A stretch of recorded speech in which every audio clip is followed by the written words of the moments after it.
പ്രിയ പ്രേക്ഷകർക്ക് സീരിയൽ ന്യൂസിലേക്ക് സ്വാഗതം. കൂടുതൽ സീരിയൽ ന്യൂസുകൾ അതിവേഗം ലഭിക്കുന്നതിന് ഈ ചാനൽ സബ്സ്ക്രൈബ് ചെയ്യുക. ബെൽ ഐക്കൺ മറക്കാതെ ക്ലിക്ക് ചെയ്യുക. വീഡിയോ ഇഷ്ടമായി എങ്കിൽ ലൈക്ക് ചെയ്യാൻ മറക്കരുത്. നമ്മുടെ പ്രിയ പരമ്പരയിൽ നിർണായകമായ വഴിത്തിരിവ് വന്ന് സംഭവിച്ചിരിക്കുകയാണ്. ഒടുവിൽ രാഹുൽ ആ സത്യങ്ങൾ മനസ്സിലാക്കുകയാണ്. വൈശാഖൻ്റെ അച്ഛനെയും ചെന്ന് കണ്ടു സംസാരിക്കുന്നതിനിടയിലാണ് അപ്രതീക്ഷിതമായി ലക്ഷ്മിയുടെ മകൾ മരിച്ചിട്ടില്ല എന്നുള്ള സത്യം പുറത്തു വരുന്നത്.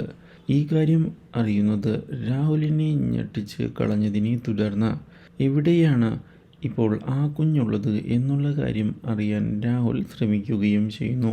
ഇതോടെ അനാഥാലയത്തിലെ കാര്യങ്ങളെല്ലാം രാഹുൽ മനസ്സിലാക്കിയിരിക്കുകയാണ്.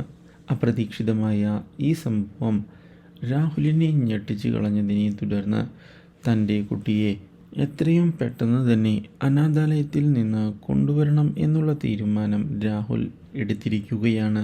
താനറിഞ്ഞ കാര്യം ഉടൻ തന്നെ ലക്ഷ്മിയെയും അറിയിക്കണം എന്നുള്ള തീരുമാനം എടുക്കുന്ന രാഹുൽ ഇതേ തുടർന്ന് അതിനുവേണ്ടിയുള്ള നീക്കങ്ങളുമായി മുന്നിലേക്ക് പോവുകയാണ്.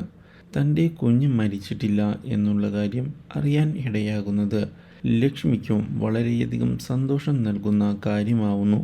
ഇതോടെ കുഞ്ഞിനെ അന്വേഷിച്ചുകൊണ്ട് അവർ വൈശാഖൻ പറഞ്ഞ സ്ഥലത്തേക്ക് പോയിരിക്കുകയാണ്. Do like, share and subscribe.